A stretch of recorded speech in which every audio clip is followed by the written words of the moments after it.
Juízes 16. Certa vez, Sansão foi a Gaza, viu ali uma prostituta e passou a noite com ela. Disseram ao povo de Gaza: Sansão está aqui. Então cercaram o local e ficaram à espera dele a noite toda, junto à porta da cidade. Não se moveram a noite inteira, dizendo: ao amanhecer o mataremos. Sansão, porém, ficou deitado só até a meia-noite. Levantou-se, agarrou firme a porta da cidade, juntamente com os 2 batentes, e os arrancou, com tranca e tudo. Pôs tudo nos ombros e levou ao topo da colina que fica defronte de Hebron. Depois dessas coisas, ele se apaixonou por uma mulher do vale de Soreque, chamada Dalila. Os líderes dos filisteus foram dizer a ela: veja se você consegue induzi-lo a mostrar-lhe o segredo da sua grande força e como poderemos dominá-lo, para que o amarremos e o subjuguemos. Cada um de nós dará a você 13 quilos de prata. Disse, pois, Dalila a Sansão: conte-me, por favor, de onde vem a sua grande força e como você pode ser amarrado e subjugado.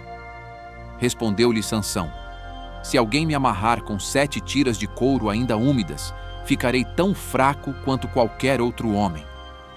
Então, os líderes dos filisteus trouxeram a ela 7 tiras de couro ainda úmidas, e Dalila o amarrou com elas. Tendo homens escondidos no quarto, ela o chamou: Sansão, os filisteus o estão atacando. Mas ele arrebentou as tiras de couro como se fossem um fio de estopa que chega perto do fogo. Assim, não se descobriu de onde vinha a sua força. Disse Dalila a Sansão: você me fez de boba, mentiu para mim. Agora conte-me, por favor, como você pode ser amarrado. Ele disse: se me amarrarem firmemente com cordas que nunca tenham sido usadas, ficarei tão fraco quanto qualquer outro homem. Dalila o amarrou com cordas novas. Depois, tendo homens escondidos no quarto, ela o chamou: Sansão, os filisteus o estão atacando. Mas ele arrebentou as cordas de seus braços como se fossem uma linha. Disse Dalila a Sansão: até agora você me fez de boba e mentiu para mim. Diga-me como pode ser amarrado. Ele respondeu: se você tecer num pano as 7 tranças da minha cabeça e o prender com uma lançadeira, ficarei tão fraco quanto qualquer outro homem. Assim, quando ele dormia, Dalila teceu as 7 tranças da sua cabeça num pano e o prendeu com a lançadeira. Novamente ela o chamou: Sansão, os filisteus estão vindo sobre você. Ele despertou do sono e arrancou a lançadeira e o tear, junto com os fios do tear. Então ela lhe disse: como você pode dizer que me ama se não confia em mim?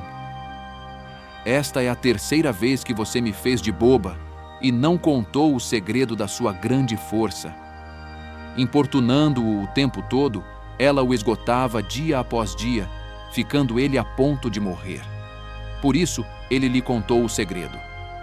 Jamais se passou navalha em minha cabeça, disse ele, pois sou nazireu, desde o ventre materno. Se fosse rapado o cabelo da minha cabeça, a minha força se afastaria de mim, e eu ficaria tão fraco quanto qualquer outro homem. Quando Dalila viu que Sansão lhe tinha contado todo o segredo, enviou esta mensagem aos líderes dos filisteus: subam mais esta vez, pois ele me contou todo o segredo. Os líderes dos filisteus voltaram a ela levando a prata.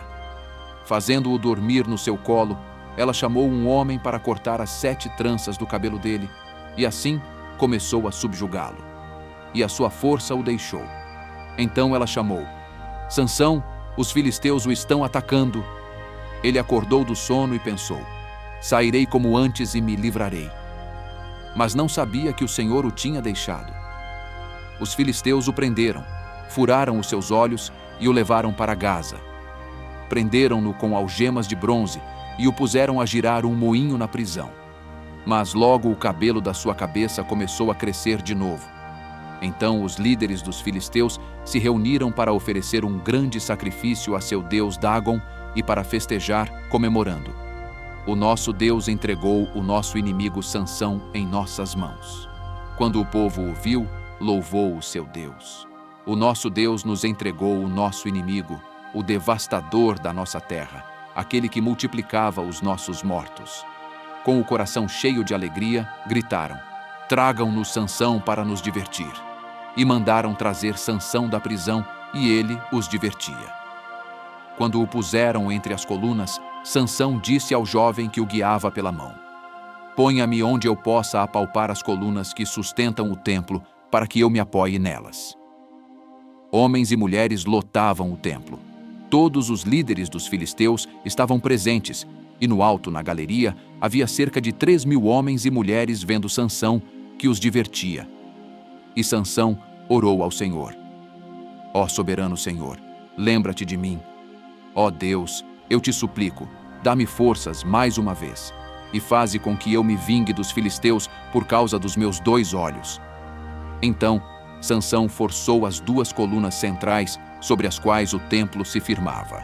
Apoiando-se nelas, tendo a mão direita numa coluna e a esquerda na outra, disse: que eu morra com os filisteus. Então ele as empurrou com toda a força, e o templo desabou sobre os líderes e sobre todo o povo que ali estava. Assim, na sua morte, Sansão matou mais homens do que em toda a sua vida. Foram então os seus irmãos e toda a família do seu pai para buscá-lo. Trouxeram-no e o sepultaram entre Zorá e Estaol, no túmulo de Manoá, seu pai. Sansão liderou Israel durante 20 anos.